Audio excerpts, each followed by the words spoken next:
Hello and welcome. Today on All for the Culture podcast and YouTube show, we got a very, very special guest. Like, he's what Jay-Z called a once-in-a-lifetime type artist. He's not just a rapper, but a true artist and an activist. And if you ever heard of this man's music and interviews, you realize that there are a lot of layers to peel back to him. And we would hopefully like to do that today on the show, All for the Culture. So I want to start with the culture. I heard the first rap song you heard was KRS-One. That was like the first rap song that got you into rap. Yeah, KRS-One, Step Into a World. That was like first record I really connected to.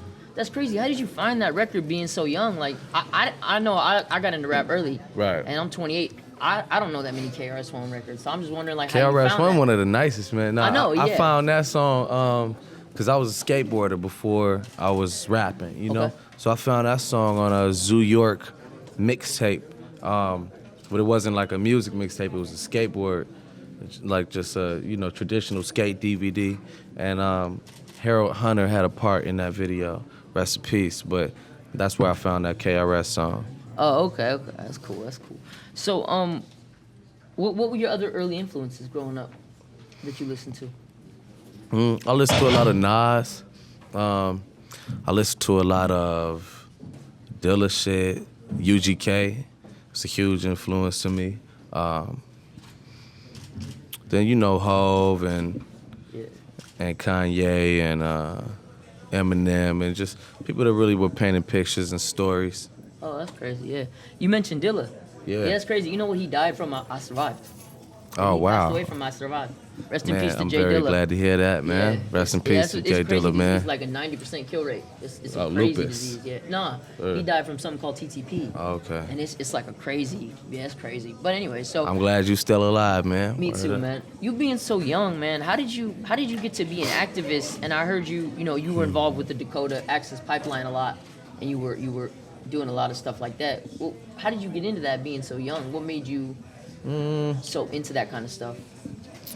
Well, I read Malcolm X when I was about 16 years old, and Huey Newton when I was about 17 years old. So I was kind of just turned out onto that path from an early age, and was given the game by some just really informed and radical people, smart people.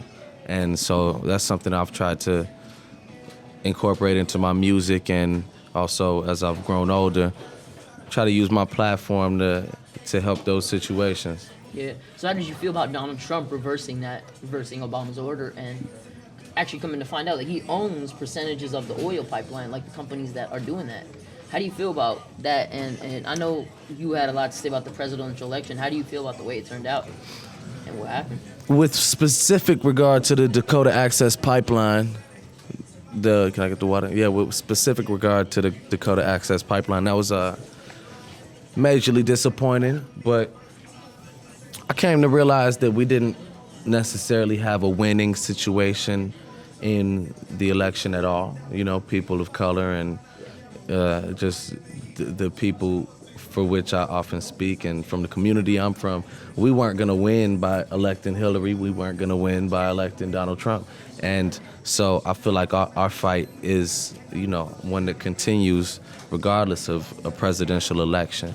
And the Native American people in this country, they 100% recognize that. The activists that I was down there with and just the people really fighting for this shit, they know that, like, the real salvation is not coming from, like, this crooked-ass nation. Yeah, for sure. So I want to ask you, you come from Chicago, the South Side, right? I know you got your problems with DJ Academics for him speaking on things that he don't really know about. I don't like to speak on things I don't know about. I like to ask the artist.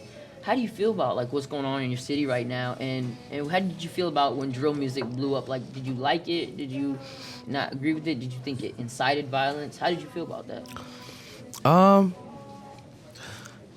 Well, I will say that there's a lot of artists in Chicago coming from different perspectives and telling the reality of their situations. I think sometimes it can go past that, and I've seen a lot of people die on behalf of drill music, honestly.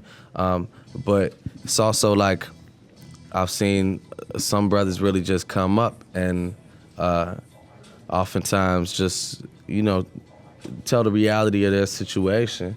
And I can't be mad at, a nigga talking about what he knows and what he's seen. Yeah. If that's gang banging and that's selling drugs and, homicide, like that's what he was fed, That's what America made him do, to try and stay afloat, and that shit could spiral out of control. So I try to just, connect with Chicago artists. That's why I had Chief Keef on the record. I think Chief Keef is like really representative of like a young nigga in Chicago, and people like Lil Durk, talented, and Young Chop, talented, You did mention the record, which I want to get into in a second. I want to mention one song that wasn't on the album, but it's very important, which I really loved, was your song about Laquan McDonald, 16 Shots, right? And, they said that a dozen bullets hit McDonald after he was on the ground already, right? So to me, that's just that's like what you said, it's complete murder, right? But you saw on the Breakfast Club, there was like a black officer standing there, and you had said that, like, man, I look at your face and I can see what you're feeling. What do you think he was feeling at that moment, that black officer? Shame. I think there's got to be a lot of shame in the job of a black police officer. I've also met, some just strong black police officers. Like there was a guy that I sat and I spoke with and did it's like a video piece from New York City that was suing the NYPD. You know what I mean? For racist policing tactics. And so, there's people really out here really doing their thing. I think it's tough, because you got somebody that's just trying to feed their family. And the way that they chose is like putting them in a very compromising position morally, I'm sure, to be like surrounded by these racist ass cops killing people and beating the rap every time. But if you speak up, then they're gonna cut your ass loose. Exactly, That's what that code of blue is. Like, so if you speak up, then, you might have to think twice about that summer vacation and shit. They operate like a gang, no snitching. They operate like a gang, like no snitching. That's crazy. So I wanted to ask you, that song "Down for Some Ignorance" that you mentioned with Chief Keef. Would you say that's your version of like "Fuck the Police"? Like NWA "Fuck the Police"? No, not at all. I mean, NWA "Fuck the Police" is about police. Down for Some Ignorance was about kind of like violence inside the city, inside the community, honestly. Okay.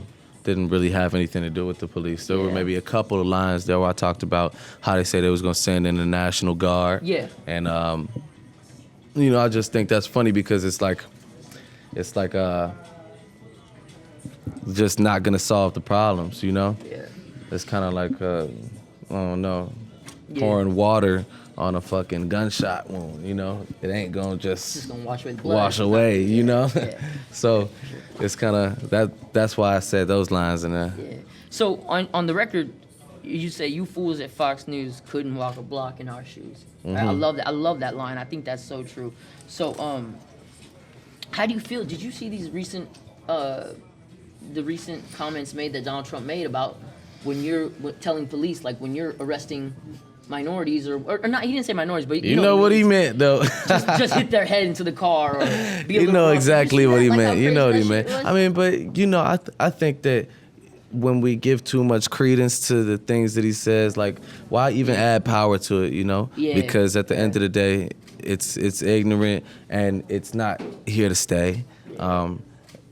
We just kind of gotta we gotta thug it out through this and stay vocal and just stay real and just kind of focus on what's important, man, because fuck the president anyway. Either way it goes, the president ain't gonna do shit for the hood. We gotta do for ourselves. That's true. I definitely agree with that.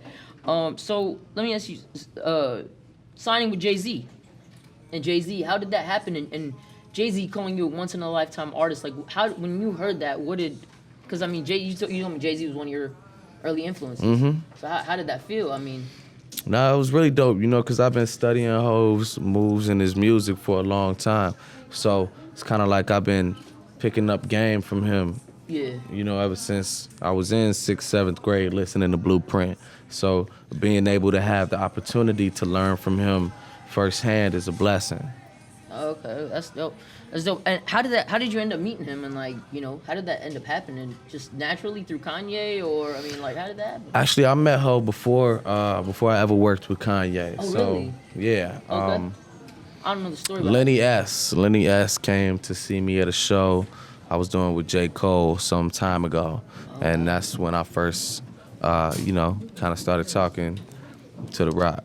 Okay. Oh wow. Okay. So on the song, one of my favorite songs on the album, I'll be honest, is "Memories from 47th Street," right? And I love the line you say, but my mom always made sure the Tooth Fairy found my pillow. My pops always was working, put family first, kept me from off the corner where Stones and GDs was worn, and Kings and BDs and VLs all had dreams of being Jordan, right? I love that line. So you were able to stay out of the gangs and not really participate in that. You credit your parents for that? Yeah, 100%. I recognize I grew up very blessed to have two parents in my household, A lot of my friends, if not most of my friends, didn't grow up in the same situation. Yeah, and so that's something that I'm very grateful for. Because, there was a lot of gangbanging and just a lot of things going on outside that I was able to, like, just have the support system to know to look past, Yeah. You also talk about age 12 that you learn the difference between white and black. What do you mean by that? Like, what do you mean at age 12 you learn the difference? Well, I meant that I feel like youth is stripped from black boys pretty early, because that's around the time that you start to be a threat. And they start to see you as a threat, It's not like boys being boys. It's like, charge them as grown men. My last question, man. On that song, you also talk about falling off the bridge and 15 volts and you died. I wanted you to just talk about that, because that's something I experienced too. I died for 5 minutes, so Damn. Just talk about that. Yeah, man, it was before we end the interview. Basically, I was trying to sneak in a Lollapalooza when I was 17 years old, and I shocked myself on a transformer at 15,000 volts of electricity, and it blew in my forearm and shot out my elbow. Oh my! And then I fell like 30 feet off of this bridge, and that's what happened. That's why I had still alive on my stomach. Wow. How long did it take you to recuperate and get your arm back normal and everything? Or is it back to normal? Yeah, it's normal. It was casted up for a while. I was in the hospital for a few nights, and then it was in a cast for the next month or so. Oh, okay. All right, well, man, I appreciate you coming down today. I hope Houston's been treating you well. Yeah, I rock with Houston. Yeah, all right. I appreciate you stopping by Off the Culture, and I appreciate you sitting down. I with us love, today, man. Thank you for having me. Yeah, man, for sure. All right, one. Yo, what up? This your boy Vic Mensa, H-Town to Chi-Town. I'm here rocking with All for the Culture. Yeah, you can check us out, man, at www.all4theculture.com, at All for the Culture Show, and you can check me out everywhere: Twitter, Snapchat, Instagram, at Hip Hop Handicap. Shout out your man. Get at me on Twitter and Instagram, Vic Mensa. All right, man. Appreciate you, bro. All right. Thank you, man. Love.